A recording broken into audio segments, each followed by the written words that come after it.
Hey you playa, I woke up this morning and decided to browse Instagram only to discover something truly shocking. One of the very first girls that I ever had a crush on, I'm talking all the way back in the first grade, got married yesterday. And I saw it all over her Instagram stories and in her posts and just shared all over social media, which really got me thinking. How do you handle seeing one of your crushes just move on with their lives, getting into relationships, getting married, having kids? I want to walk you through exactly what I learned from the process of seeing that happen, how it affected me, and how you can handle it if it happens to you. A little bit of backstory first, because that's always fun. I met this girl in the first grade along with her sister. Now, I had that huge crush on her, but I pretended like I didn't, so me and her were friends, while me and her sister were rivals. The sister and I had a bit of a rivalry where we tried to win any possible award that we could. Any essay writing contest or art contest, anything that you can get a little certificate for, we entered. But with my crush, it was a little bit different. I didn't feel that sense of competitiveness with her. In fact, anytime she would take the time to talk to me, I would get super excited because I secretly liked her and I enjoyed the attention. And as the years rolled on and I became more and more of a wacky and crazy kid, my feelings for her intensified. Now look, I was in elementary school, I didn't know anything about talking to girls, I didn't even know what it actually meant to have a girlfriend or what you would do with them, but I knew I liked her.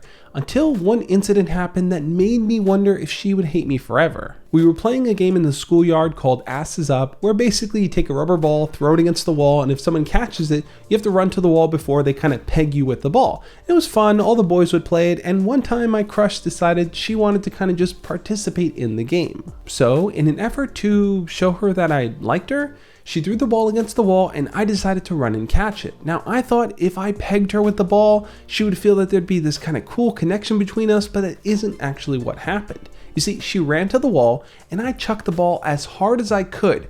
And as soon as she turned around, the ball hit her right in the nose and caused her to start bleeding. There is my crush, leaning against the wall, holding her nose and crying because I just busted her nose open. Now I didn't know what to do or how to handle it. Obviously, eventually she forgave me, she understood it was a game, it wasn't intentional, but I felt like it was over. We graduated elementary school, there were no hard feelings, and sadly we went on with our lives to different schools, and I didn't really talk to her for years and years to come. Eventually, there was a point in my life where I would go on Facebook and seek out all my old elementary school friends, because I thought it'd be cool to see where they were in life, how they've grown, what they're up to, and for them to see what was going on with me. I added her on there, and I gotta say, all the feelings of young Josh came rushing back. Now look, I was in a different place in my life as was she, but I still couldn't shake the fact that she was an old crush of mine. That's not really something you let go of. Fast forward to today. Now look, I've shared a ton of my dating stories with you guys. Relationships I've been in, the good, the bad,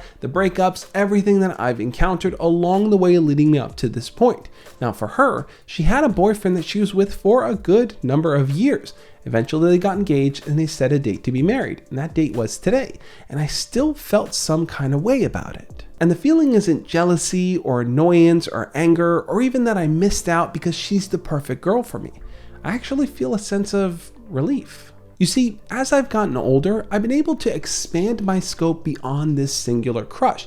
If she was the only girl that I've ever liked, that I've only ever wanted to be with, then yeah, I would probably feel a lot more salty. But because I've been able to kind of explore and meet people and date and have different experiences, I don't feel that way anymore. The sense of relief that I feel is that she's happy and that she's found the person that she wants to be with. And that seems to be the case with every single crush that I've had. No matter how intense my feelings were back then for those girls, no matter how much I felt like she was the one and she was the girl I needed to be with. Now, a huge part of that obviously can't be denied is the fact that I'm in a good place in my life too. I'm married, I have a kid, things are pretty good on my end. So it's easy to kind of look out and say, yeah, sure, move on with your life. Yeah, sure, have a kid. Yeah, sure, get married. But the major lesson that I'm learning here, which is something that I wish I could have passed on to younger Josh, is that those intense feelings that you have, where you feel like this is the only person for you, that you just want things to work out, you can't stop thinking about them. You can't even imagine pursuing anyone else because they are the person you're meant to be with. All those feelings will evolve and change as you have more experiences in life, as you start to develop a deeper sense of confidence in who you are, and as you start to pursue more people. Trust me on this, especially if you feel like you're fixated or stuck on one person. They are probably not the one. They can be the one in a long line of people that you develop feelings for, but they are not the one. Now, if you are someone that had a really intense crush in high school or college and the years have passed, but you still find yourself thinking about that person, hoping that they're still single so you can have a chance with them, let me put your mind at ease and tell you that they are a totally different person from when you knew them. People grow and people change. The same is true for you. You can't expect that just because you had a few positive interactions back in the day that's somehow going to translate to where you are now.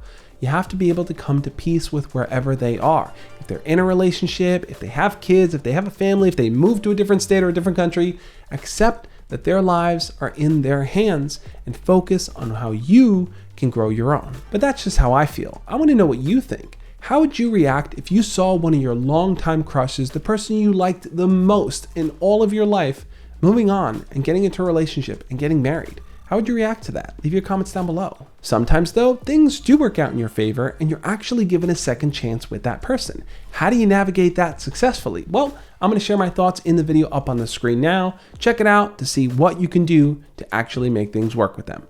On that note, I'll catch you next time. As always, love and peace.